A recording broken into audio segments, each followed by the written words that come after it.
ఎంత చదివితే ఇంత జ్ఞానం వచ్చింది యోసేఫ్కి? ఏ యూనివర్సిటీలో చదివాడు? ఏ డిగ్రీలు పొందాడు?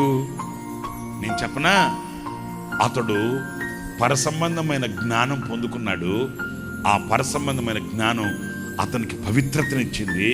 ఈ పవిత్రమైన బ్రతుకుతున్న ఈ యోసేపు ఇప్పుడు ఆ దేశంలో కొనియాడబడ్డాడు. అంతేకాదు, ఒక బానిసగా, ఒక దాసునిగా వచ్చిన వాడు ఏలుబడి చేయగలిగిన ఉన్నత ఆధిక్యతని, అధికారాన్ని చేతపట్టాడు. దీని అంతటికీ కీలకం ఏంటయ్యారంటే, ఆ పరసంబంధమైన వాటిని వెతికి ఆ పరసంబంధమైన ఆ జ్ఞానాన్ని పొందుకున్నాడు. ఈ పరసంబంధమైన జ్ఞానం ఏం చేసింది?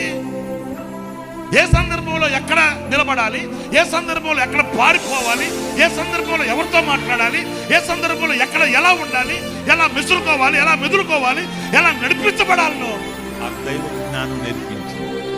చాలా సందర్భాల్లో కొన్ని అగచాట్లలో, అంటే కొన్ని అపాయాలలో, కొన్ని చిక్కు సమస్యల్లోకి మనం ఎందుకు వెళ్ళిపోతామో తెలుసా? దైవ జ్ఞానం లేక. మీరు జాగ్రత్తగా వినాలి. మరీ ముఖ్యంగా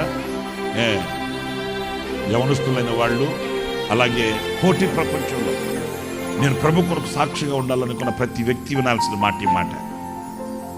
అదేంటంటే, ఎప్పుడు ఎక్కడ ఎలా ప్రవర్తించాలి, ఎప్పుడు ఎక్కడ ఎలా నిలవాలి, ఎప్పుడు ఎవరితో ఎలా మాట్లాడాలి. ఆ దైవ జ్ఞానం కనుక మనకు లేకపోతే అవమానాలు పాలైపోతామండి. అర్థమైందా? మనకు ఒక ఆపద వస్తుంది.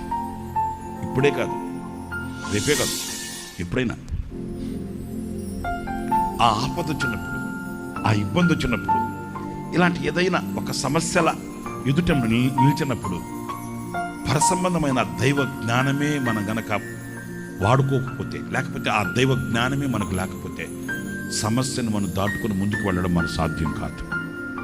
మీ అందరికీ నేను తెలియాలి, మీకు అది ఉపయోగకరంగా ఉండాలని చెప్తున్నాను.